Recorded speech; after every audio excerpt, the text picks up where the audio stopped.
ఆంధ్రప్రదేశ్‌గా ఉన్న పేరుని మార్చాలా? ఎందుకలా చేయాలి? దాని వెనుక కారణాలు ఏమైనా ఉన్నాయా? అసలు ఆ అవసరం ఉందా? ఇది ఒక చర్చ. అసలు ఇదంతా ఎందుకు అంటే కేరళ రాష్ట్రం పేరుని కేరళంగా మార్చుతూ ఇటీవల కేంద్ర కేబినెట్ కీలక నిర్ణయాన్ని తీసుకుంది. దాంతో వివిధ రాష్ట్రాల నుంచి డిమాండ్లు వస్తున్నాయి. పశ్చిమ బెంగాల్ తమ రాష్ట్రం పేరుని బాంగ్లాగా మార్చాలని మరోసారి డిమాండ్ చేసింది. ఇప్పటికే ఈ పేరుతో ప్రతిపాదనలు కొన్నిసార్లు కేంద్రానికి వెళ్లాయని చెబుతున్నారు. ఇదిలా ఉంటే దేశంలో అనేక రాష్ట్రాల పేర్లు మారాయి. మద్రాస్ స్టేట్ తమిళనాడుగా మార్చుకుంది. బాంబే స్టేట్ కాస్త మహారాష్ట్ర, గుజరాత్గా మారింది. హైదరాబాద్ స్టేట్ తెలంగాణగా మారింది. అలాగే మైసూర్ స్టేట్ కర్ణాటక గాను, ఒడిశా గాను, ఉత్తరాంచల్ ఉత్తరాఖండ్ గాను, యునైటెడ్ ప్రావిన్సెస్ ఉత్తరప్రదేశ్ గాను, మధ్య భారత్ కాస్త మధ్యప్రదేశ్ గాను కాలక్రమంతో పేర్లను మార్చుకుంటూ వచ్చాయి.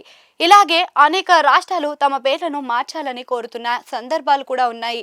పేర్లు ఎందుకు అంటే స్థానిక అస్తిత్వాన్ని చాటి చెప్పేందుకు, భాషా ప్రాంతం గురించి మరింత గొప్పగా చెప్పుకునేందుకు అని అంటుంటారు.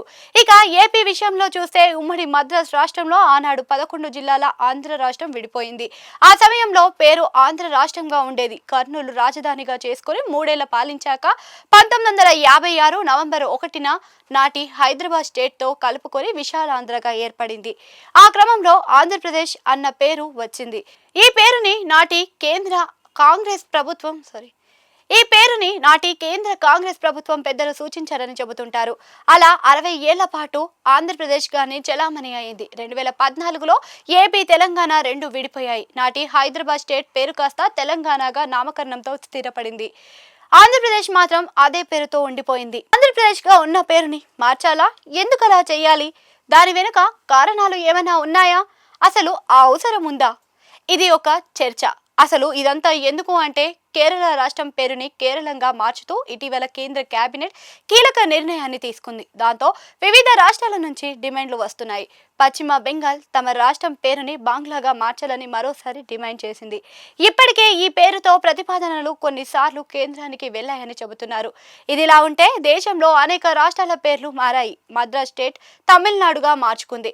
బాంబే స్టేట్ కాస్త మహారాష్ట్ర, గుజరాత్గా మారింది. హైదరాబాద్ స్టేట్ తెలంగాణగా మారింది. అలాగే మైసూర్ స్టేట్ కర్ణాటక గాను, ఒడిశా గాను, ఉత్తరాంచల్ ఉత్తరాఖండ్ గాను, యునైటెడ్ ప్రావిన్సెస్ ఉత్తరప్రదేశ్ గాను, మధ్య భారత్ కాస్త మధ్యప్రదేశ్ గాను కాలక్రమంతో పేర్లను మార్చుకుంటూ వచ్చాయి.